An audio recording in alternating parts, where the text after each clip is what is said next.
যুগে সারা পৃথিবীতে মুসলমান দাপট দেখিয়েছে, সারা পৃথিবীকে তার তছনছ করে দিয়েছে মুসলমানের শাসন ব্যবস্থা।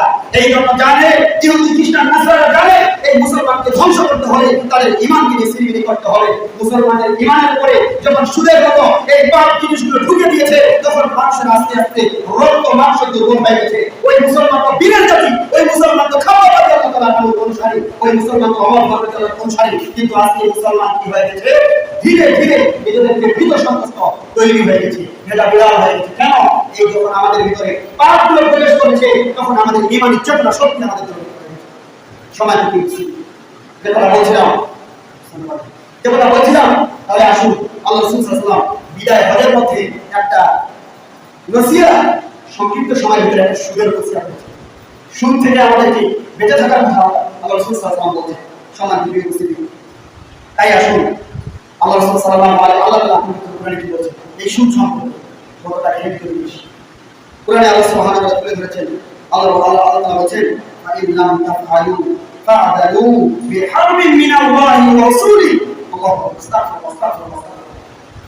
আল্লাহ তাআলা বলেছেন যে যারা অতঃপর যারা ছাড়ে না, যারা সুদ ছাড়ে না, এদেরকে আল্লাহ সাল্লাল্লাহু আলাইহি ওয়াসাল্লাম কোরআনে বলেছেন, তোমরা প্রস্তুতি গ্রহণ করো আল্লাহ রাসূলের বিরুদ্ধে যুদ্ধ করার জন্য। সবাই গ্রহণ করো। আমি আপনি যেই আল্লাহর দাস, যেই আল্লাহর গোলাম, ওই আল্লাহর সঙ্গে কি যুদ্ধ করতে পারবো? আমার আপনার কি শক্তি আছে?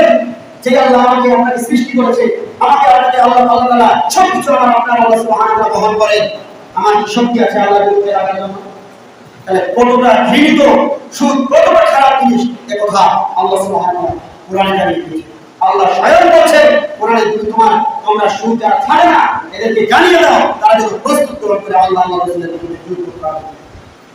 আজকে প্রত্যেকটা পরিবারে যদি কেউ হয়তোবা কেউ সুদ খাচ্ছে না, কিন্তু সুদের সাথে সম্পর্ক, কেউ সুদ দিচ্ছে, কেউ লোন নিচ্ছে, এটাকে সুদেই মনে হচ্ছে না। সময় চলে উপস্থিতি, তাই আসুন ইবনে আব্বাস রাদিয়াল্লাহু তাআলা আনহু এই আয়াতের ব্যাখ্যা কি বলেছেন? এই আয়াতের ব্যাখ্যা দিয়ে বলেন, কিয়ামতের দিনে এই সুদী ব্যক্তিদেরকে, যারা সুদের সাথে সম্পৃক্ত, এই ব্যক্তিদেরকে অস্ত্রে শস্ত্রে সুসজ্জিত করা হবে, বলা হবে যে যারা যুদ্ধ করো আল্লাহর সঙ্গে সরল নাম।